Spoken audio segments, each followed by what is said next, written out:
চলে এলাম দুপুরে বন্ধুরা, খাওয়া দাওয়া হালকা হালকা ফুলকা খাওয়া দাওয়া।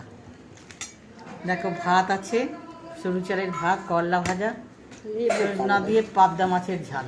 এই দেখো বড় বড় পাবদা মাছ। এই হলো খাওয়া দাওয়া। খাওয়া স্টার্ট করি, অনেক দিন পরে বাড়ির খাবার খাচ্ছি। এই দেখো চাটনির সাথে টমেটোর। কেমন লাগছে সবাই বলো, কমেন্ট করো। সাবস্ক্রাইব করোনি যারা, সাবস্ক্রাইব করে নাও। করলা ভাজাটা তো খাওয়া এখন খুবই দরকার।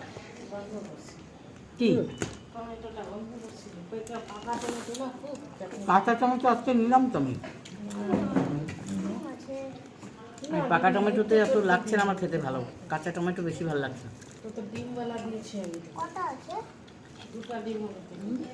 সিদ্ধ হয়নি কেন?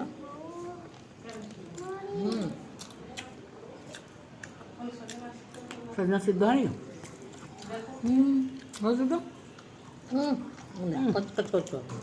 না না না, আরও সিদ্ধ হয়। মায়ের দাঁতটা হলো শুদ্ধ হয়েছে। মোবাইলটা দিবা।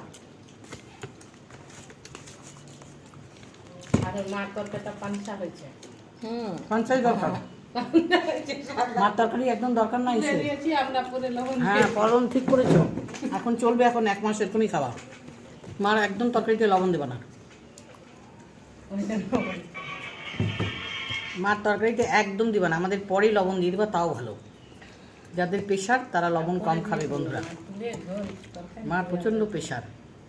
আর আমি এসে তো এখানে প্রচণ্ড অসুস্থ হয়ে পড়েছি বলে আমি ভিডিও করতে পারছি না বন্ধুরা। যা করছি এই খাওয়া দাওয়ার টুকটাক ভিডিও দিচ্ছি, দিব সময় মতন করে, সব ভিডিও আসবে। হ্যাঁ, আমাদের মাছের ঝোলটা দারুণ টক হয়েছে, ভালো লাগছে। আলু সিদ্ধ হয়নি আজকে।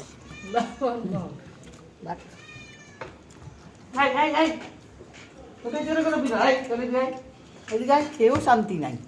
আলুগুলো না ভালো লাগে। একটু করে দরজা লাগা। ছোট আলুগুলো যে নিয়েছো আরো ভালো না। কেন? বিড়াল চলে এসছে। 4টা হুঁশের প্রেসারে দিলাম, ডিমের ঝোল করলাম, সিদ্ধ হয়নি। তাই কোনোটা সিদ্ধ হয়ে গেছে, কোনোটা আগে দরজা লাগা, বিড়াল চলে আসবে। রেখে দাও তাহলে, ওটা আলাদাই, ধুতা না।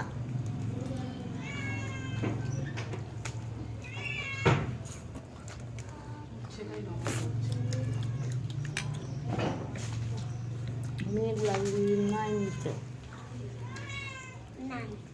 তাই না? বাবা জুতা রেখে চলে গেছে।